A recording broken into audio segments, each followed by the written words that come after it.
Assalamualaikum warahmatullahi wabarakatuh. Saya Adelia Sagita Putri dengan NIM 23401087. Di sini saya akan membuat tugas akhir dari mata kuliah Manajemen Strategi.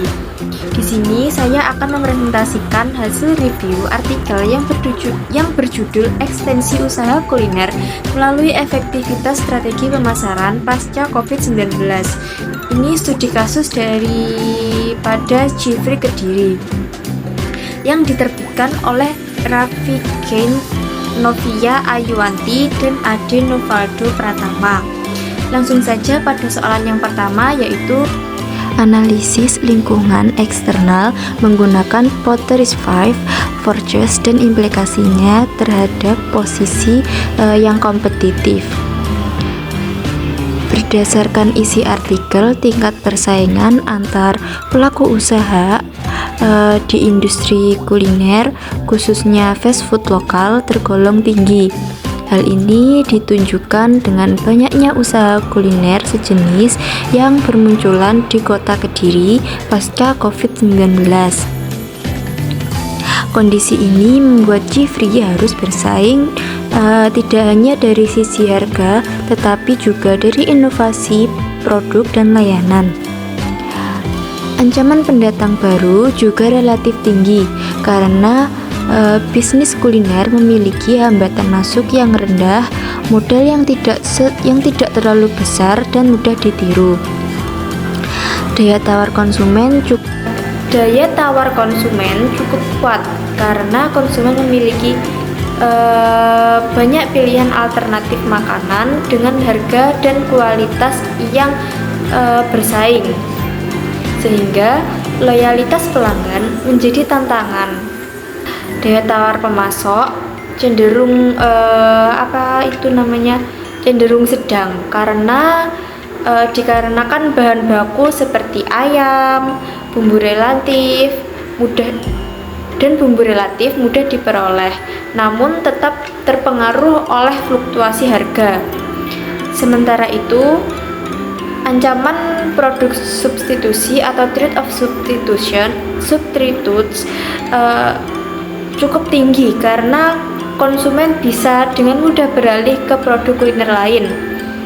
Implikasinya, posisi kompetitif Jeffrey masih berada pada level menengah dan dengan bergantung pada strategi pemasaran, diferensiasi, serta kedekatan dengan konsumen.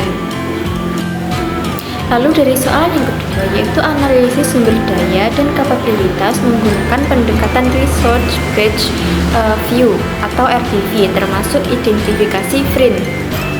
Dilihat dari pendekatan RBV, Jeffrey memiliki beberapa sumber daya dan kapabilitas internal yang mendukung keberlangsungan usahanya.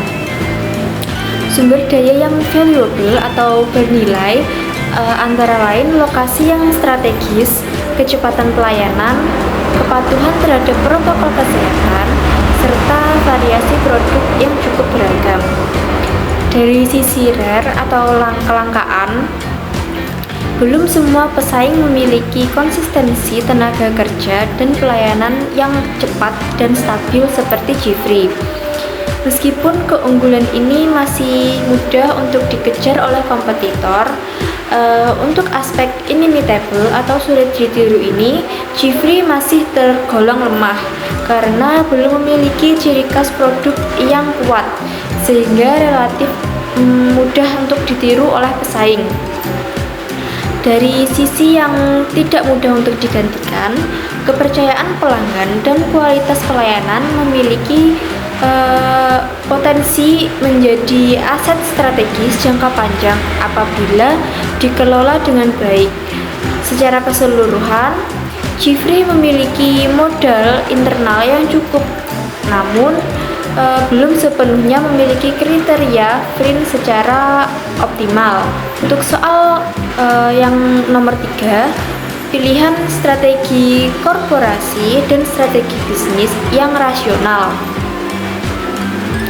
Berdasarkan analisis eksternal dan internal, strategi yang paling rasional bagi Jeffrey pada level korporasi adalah strategi pertumbuhan terbatas atau focus growth.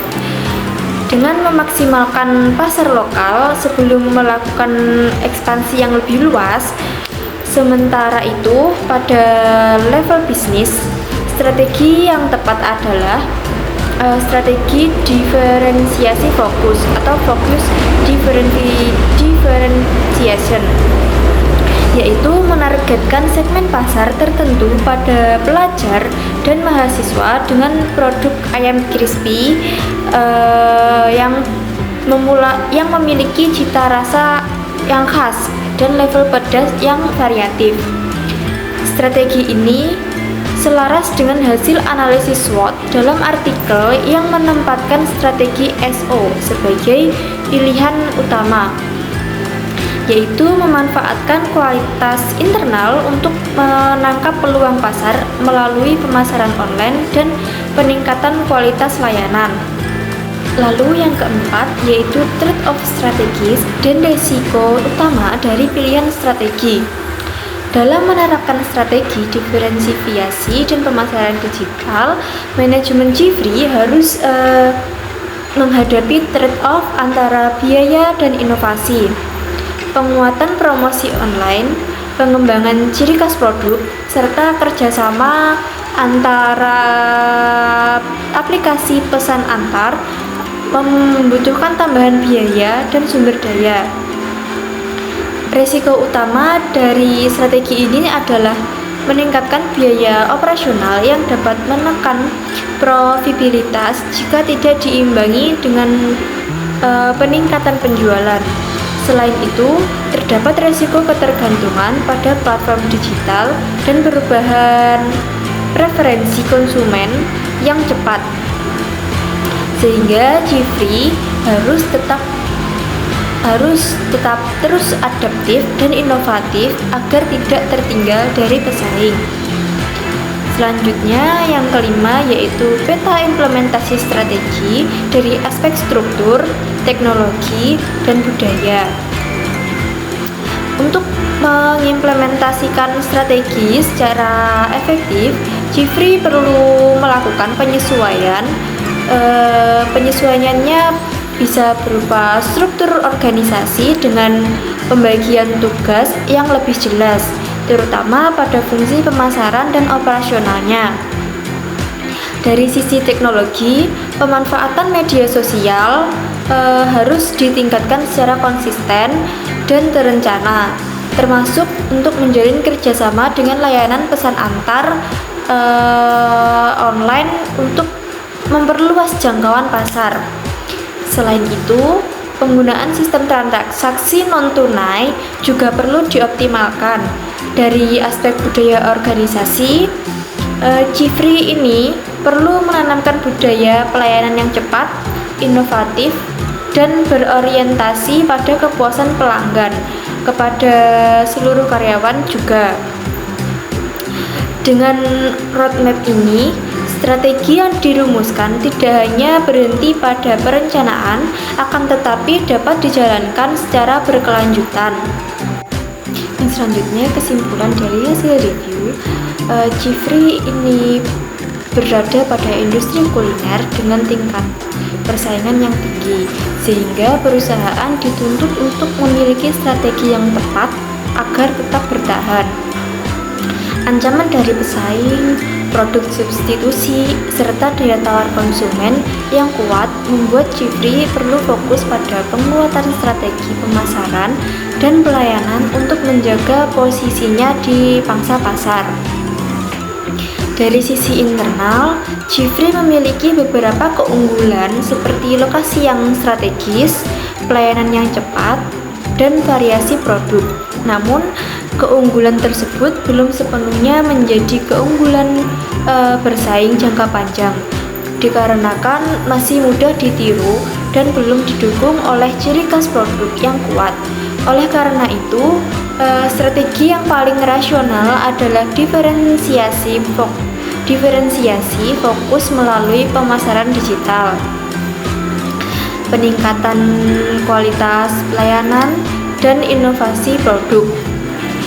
Keberhasilan strategi ini sangat bergantung pada konsistensi implementasi dan kemampuan manajemen dalam menyesuaikan diri dengan perubahan pasar. Baik, itu saja yang dapat saya presentasikan. Selebihnya saya mohon maaf apabila ada kurang lebihnya dan salah-salah kata dalam pembuatan video saya. Wassalamualaikum warahmatullahi wabarakatuh.